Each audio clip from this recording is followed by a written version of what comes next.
एक दिन किशोरी जी के मन में आई कि श्याम सुंदर के नंद भवन जाऊं, जाए करके देखूं कि वहां कैसी लीला करें, यशोदा मैया से मिलके आऊं एक बार। किशोरी जी के मन में आई अपने आप। ठाकुर जी ने पता तो बता ही रखे हो, ठाकुर जी तो 2-3 बार आ चुके हैं बरसाने। आज पहली बार किशोरी जी नंद भवन जा रहे हैं। ये बड़े बंधन के आते हैं हमसे मिलने निकुंज में। आज ने घर ही जाके देखे इनकी कितनी पूंछ है घर में। कुंवर राधिका नंद भवन को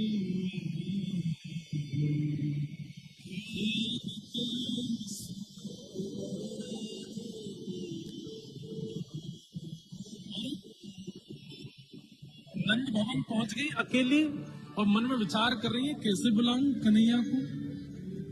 सबसे पूछो भैया नंद भवन कहाँ है? बोली ये सामने वाला ही नंद भवन है। हम छोड़े वरना मैं चली जाऊंगी। छोटी सी किशोरी जी पहुंच गई। अब अज्ञात घर में अचानक अंदर कैसे प्रवेश करूं? द्वार लगे हैं तो बाहर से ही किशोरी जी कह रही सकुच सहित मधुरेश्वर बोली, क्या घर है कुंवर कन्हाई। किशोरी जी बाहर से कह रही है अरे जा घर में कुंवर कन्हाई है का। ठाकुर जी क्या कर रहे हैं इस समय? ठाकुर जी यशोदा मैया ते लड़ रहे हैं भीतर। काय बात पे लड़ रहे हैं? बोले मैया मैं बड़ो है मेरा ब्याह करा दे, मेरी उम्र है गई है। मैया बोली कितने बरस को है तू? 4.5 साल को है मैया। अब देख मेरे पाम पहले मुंह पे चलो ना जातो तेरी गोदी में रहतो, अब मैं चलन लगो, अब मैं बैठन लगो, अब तो अपने हाथन पे खान लगो मैया, अब मेरा ब्याह कराए थे। मैया बोली नहीं कराऊंगी ब्याह। सो ठाकुर जी ने अपनी चोटी खोल ली, बेणी खोल ली, अपनो सबरो श्रृंगार मिटा लियो। बोले अगर मेरा ब्याह नहीं कराएगी तो मैं जमीन में लौट जाऊंगा, मैं सबरी मट्टी अपने ऊपर लगा लूंगा, अपने सबरो श्रृंगार बिगाड़ लूंगा। ठाकुर जी ने आंखन को काजल बिगाड़ लियो, सबरो श्रृंगार बिगाड़ लियो, अपने केस वे सब उधार लिए, अपने वस्त्रन को फाड़वे लगे। बोले मैया मेरा ब्याह करा। जई हो लोट अबई धरनी पे तेरी गोद ना आई हूं। मैया बोली वैसे ही तू कारो है और ये सब अपना श्रृंगार बिगाड़ करके इतना बुरा हो जाएगा, कोई तो ब्याह ना करेगा। बोले मैया तू या बात की मत कहियो, तू एक बार हम ही भर नंद भवन से लेके जमुना जी तक गोपी गोपी खड़ी होंगी ब्याह करवे को मोते। ठाकुर जी ने अपने सब वस्त्र अस्त व्यस्त कर लिए, श्रृंगार सबरो मिटा लियो, लड़ रहे मैया तो मेरा ब्याह करा दे। इतने में ही सुनत श्याम कोकिल समवाणी, सुनत श्याम कोकिल समवाणी। जैसे ही ठाकुर जी ने सुनी, अरे मैया नहीं रुक जा, नहीं रुक, चिल्लाई मत, देख तू तो चिल्ला रही, देख कैसे कोई कोयल सी आवाज में बोल रहा हो भारती। अरे घर पे कुंवर कन्हाई है का?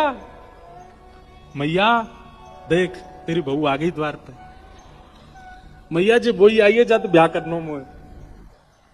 मैया बोली अब दारी के तो ऐसे ही लेके जाऊंगी बाहर, जैसा तू बनो भयो है ना, तेरे बाल सबरे खुले भये हैं, सबरो तेने काजल ना। मैया नेक सुधार दे तू मोको।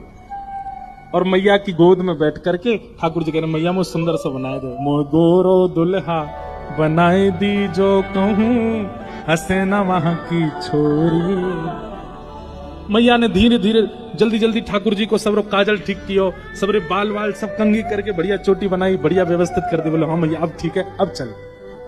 हाँ सूरदास जी कह रहे हैं माता सो कछु करत कलह है, माता सो कछु करत कलह। किशोरी जी के पास बाहर आई यशोदा मैया ने, जैसे ही द्वार खोलो, आहा ऐसी सुकुमारी, ऐसे सुंदर मुखमंडल, ऐसी सुंदर किशोरी जी की चुनरी, ऐसे सुंदर श्रृंगार देख करके यशोदा मैया तो ऐसे ऐसे भाव विह्वल है गए। अरे लाली तू अकेली आई है? किशोरी जी बोली कुंवर कन्हाई है घर पे। बोले हम भीतर ही बैठो है, आजा तो ले चलूं। और किशोरी जी को गोद में लेकर के भीतर यशोदा मैया आई है, आंगन में लेकर के बैठी हैं, सामने किशोरी जी हैं और यशोदा मैया की बगल में ठाकुर जी बैठे हैं और एक टक अपलक नेत्रन से किशोरी जी को देख रहे हैं ठाकुर जी। यशोदा मैया बोली लाली तेरो गांव कौन सा, कौन से गांव ते आई है तू? ठाकुर जी बोले मैया मैं बताऊं, जब बरसाने ते आई है। मैया बोली अच्छा बरसाने थे। बरसाने में बरसाने में कौन की लाली है, तेरे पिता को नाम कहा है? ठाकुर जी बोले मैया मैं बताऊं, वृषभानु जी की लाली है जी।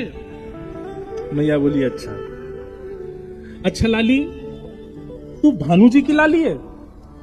किशोरी जी बेचारी कुछ नहीं बोल रही, बस सिर गर्दन हिला रही है। उत्तर तो सब ठाकुर जी दे रहे हैं।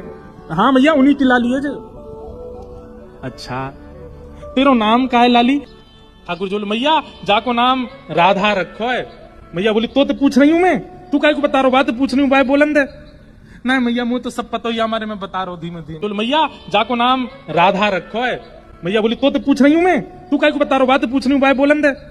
नहीं मैया मुझे तो सब पता ही हमारे में बता रहा हूँ धीमे धीमे। तभी मैया ने लाला पकड़े, तू ही बहुत पता है के बारे में, यहाँ पे आ। ठाकुर जी बोले काबे मैया अब तू यूं बता, तू कहां मिल के आयो याते, तो ये कैसे पता या को नाम कहा है, या को गांव कहा है, या कि मैया कौन, या कि पिताजी कौन? ठाकुर जी बोले मैया जमुना तीर कलही में भूलो, जमुना तीर कलही में भूलो, बाह पकड़ ले आई हो, बाह पकड़ ले आई हो। महाराज जी ठाकुर जी की बात सुनो क्या कह रहे हैं। मैया कल मैं जमुना जी में गयो खेलवे के काज। बोले अच्छा फिर माँ का भयो? बोले महाते मैया मैं नंद भवन को रास्ता भूल गयो, वो अपने घर को ही रास्ता मालूम नहीं पड़ो, और मैं तो मैया एक वृक्ष के नीचे बैठ के रोन लगो, एक वृक्ष के नीचे बैठ के जैसे रोन लगो, इतने में ही जी लाली आ गई मेरे पास और मुझे आके बोली तुम काय को रो रहे हो? तो मैंने कही मैं अपनो घर भूल गया हूँ, मेरो घर काकू है। तो जे मेरो हाथ पकड़ के मुझको यहाँ छोड़ के गई है। मैया बोली अच्छा तो को नंद भवन को रास्ता ना पता? ना मैया वैसे तो रोज पता रे, कल ही भूल गया बस में। कल ही हमारी मित्रता भई। और मैया ये आज मुझे बुलावे आई खेलवे के काजे, लेकिन तोते बहुत संकोच कर रही है, या हमारे या के एक एक चीजन को बात मैं बता रहा हूँ, कौन से गांव की है, या के पिताजी कौन है, सब मैं बता रहा हूँ। या हमारे मैया बोली जमुना जी यहाँ ते इतनी दूर है, 10 कदम पे जमुना जी आ जाए। 10 कदम में यानी सब बता दियो, या को गांव कौन सा, नाम कौन सा, पिताजी कौन से, मैया कौन सी, तो सब पता चल गई। ठाकुर जी बोले मैया वो तो जो मुझको विधिवत रूप से बताए के गई। किशोरी जी आई हैं और ठाकुर जी यशोदा मैया को बता रहे हैं। बोले मैया जो बरसाने ते आई है, इनको नाम राधा है, ये भानु जी की लाली है। तो श्री यशोदा जी के मन में आया कि बाल्यकाल में विवाह की चर्चा हुई थी, ऐसा कछु कर दूं कि अभी गोद भराई है जाए किशोरी जी की। यशोदा मैया के मन में आई कि लाली आ गई है, कहीं ऐसा तो नहीं कीर्ति मैया भूल गई हो कि हमारे लाला से ब्याह की बात चली। किशोरी जी के सामने यशोदा जी बैठी हैं और यशोदा जी के मन में आती है कि अब पक्की करी दूं, लाली की गोद भराई कर दूं, ताकि कीर्ति मैया को पता तो चल जाए, कहीं वो भूल गई हो तो लाली जब साज श्रृंगार में वापस जाएगी तो पूछेंगी कौन ने किया, तो बतावेगी। और जब यशोदा जी को नाम लेगी, नंदगाम को नाम लेगी, तो कीर्ति मैया को याद आ जाएगी, अरे वहां से तो विवाह को प्रसंग बचपन से चल रहा है, इतने दिन है कि कोई चर्चा नहीं भाई। तो यशोदा मैया जी ने चर्चा प्रारंभ कराने का ये प्रावधान सोचा कि लाली को श्रृंगार कर दूं। राधा कुंवरी सवारती यशोमती। लाला को तो नीचे गोद से बैठा दिया और किशोरी जी को अपनी गोद में बिठाया है यशोदा जी ने, और श्री यशोदा जी लाली को श्रृंगार कर रही हैं। कैसे?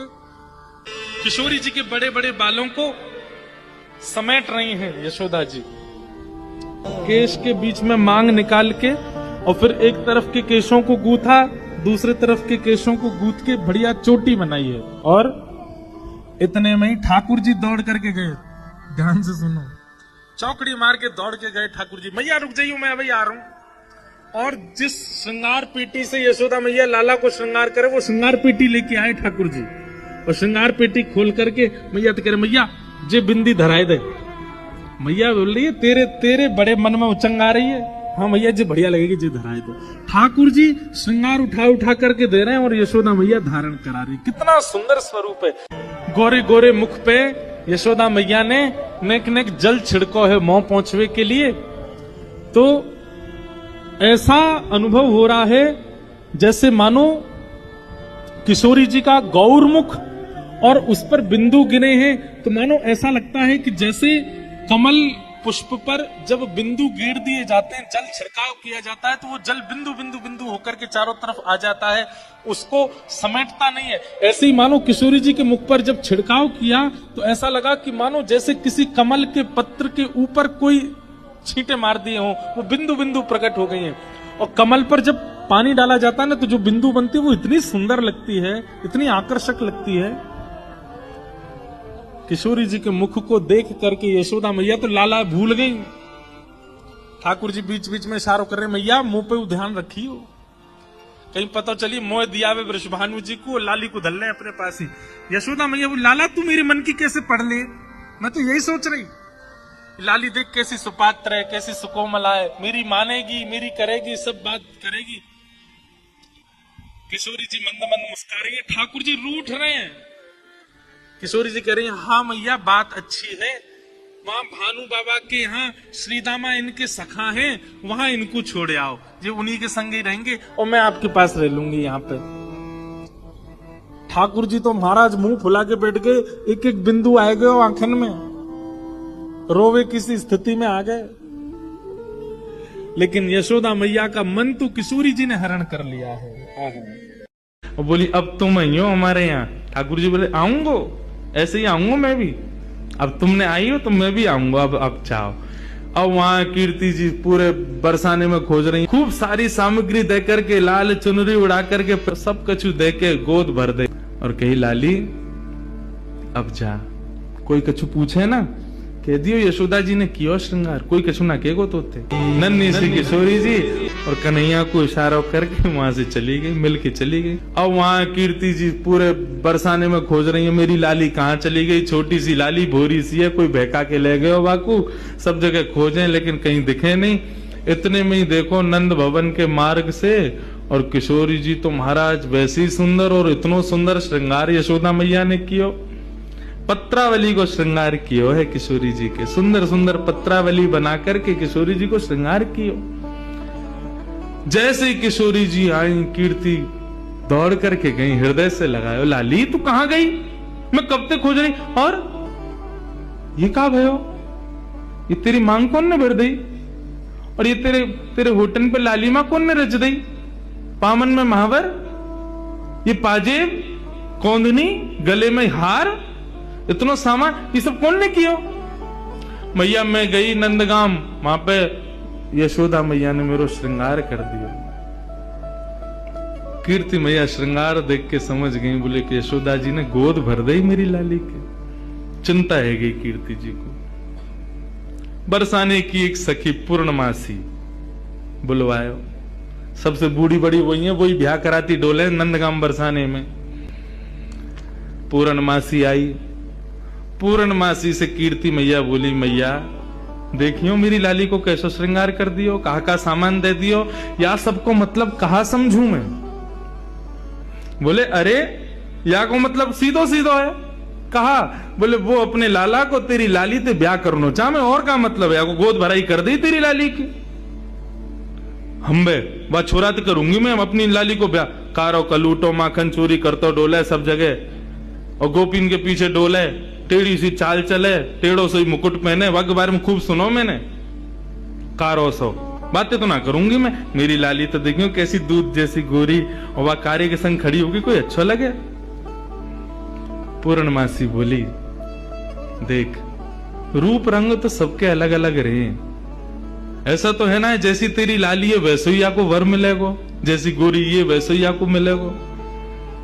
अरे चंद्रमा की शोभा भी तब होवे जब काली निशा छा जाए, बाकी बिना चंद्रमा कैसे दिखेगो। भले ही तेरी लाली को वहां से ब्याह होगो, बगल में खड़ो होगो, देखेंगे तो सब तेरी लाली कोई